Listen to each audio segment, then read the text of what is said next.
माँ का प्रेम अमूल्य, माँ के प्यार की कोई कीमत नहीं लगा सकता है। मोनू को माँ ने सब्जियाँ लाने बाजार भेजा था।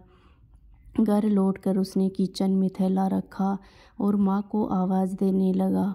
माँ उसके छोटे भाई को कमरे में बैठाकर होमवर्क करा रही थी। मोनू 12 साल का था और उसका छोटा भाई बबलू 5 साल का। बड़ा होने के कारण माँ उससे घर के छोटे मोटे काम करवाने लगी थी, जैसे दुकान से सामान लाना, बाजार से सब्जी लाना, बगीचे की साफ सफाई करना, अपनी साइकिल धोना, अपना कमरा साफ करना, अपने कपड़े प्रेस करना इत्यादि। मोनू काम तो करता, लेकिन उसके मन में हमेशा रहता कि मुझे इतना काम करना पड़ता है और इसके बदले मुझे कुछ भी नहीं मिलता। आज उसने सोच रखा था कि इस बारे में अपनी माँ से बात करेगा, लेकिन उसकी हिम्मत ही नहीं हुई। इसलिए उसने कागज़ में सब कुछ लिखकर माँ को देने का मन बनाया।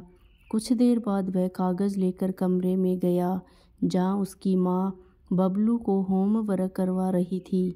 उसने चुपचाप कागज़ माँ के सामने बढ़ा दिया और माँ के कागज़ लेते ही कमरे से बाहर आ गया।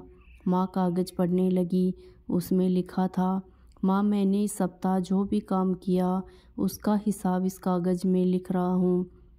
बाजार से सब्जी लाने के 50 रुपये, बगीचे की साफ़ सफाई के 20 रुपये, कपड़े प्रेस करने के 10 रुपये, साइकिल धोने के 5 रुपये, अलमारी सेट करने के 5 रुपये, कुल हिसाब कुल 90 रुपये।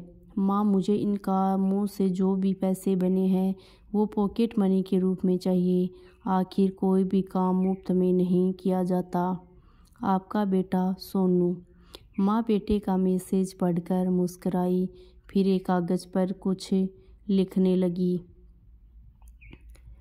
कुछ देर बाद वो आंगन में गई जहाँ झूले पर सोनू बैठा हुआ था। माँ ने कागज़ उसके आगे बढ़ा दिया। मोनू ने कागज़ लिया और पढ़ने लगा। कागज़ में लिखा था, बेटा तुमने अपना हिसाब दिया, अब मेरी बारी है। ये मेरा हिसाब। 9 महीने मैंने तुम्हें अपनी कोख में रखा, उसकी कीमत कुछ नहीं। तुम भूखे होते थे तब तुम्हें अपना दूध पिलाने की कीमत कुछ नहीं। तुम छोटे थे तब तुम्हारा ख्याल रखने की कीमत कुछ नहीं। तुम्हारे बीमार पड़ने पर रात रात भर जागकर तुम्हारी सेवा करने की कीमत कुछ नहीं। इन सबसे बढ़कर तुम्हारे लिए मेरे प्यार की कीमत तो लगाई ही नहीं जा सकती, वो तो अनमोल है। ये पढ़कर मोनू की आंखों में आंसू बहने लगे। वो भागकर अपनी माँ के पास गया और उनसे लिपटकर बोला, सॉरी मम्मी, मैंने कभी सोचा ही नहीं कि आपने मेरे लिए क्या क्या किया है, कितनी तकलीफ़ें सही है। I love you mummy. उसने वो कागज़ लिया और उसमें लिखा, पेड इन फुल। तो दोस्तों, आपको हमारी ये कहानी कैसी लगी? अगर कहानी अच्छी लगी तो वीडियो को लाइक शेयर करें तथा हमारे चैनल को सब्सक्राइब करें। धन्यवाद।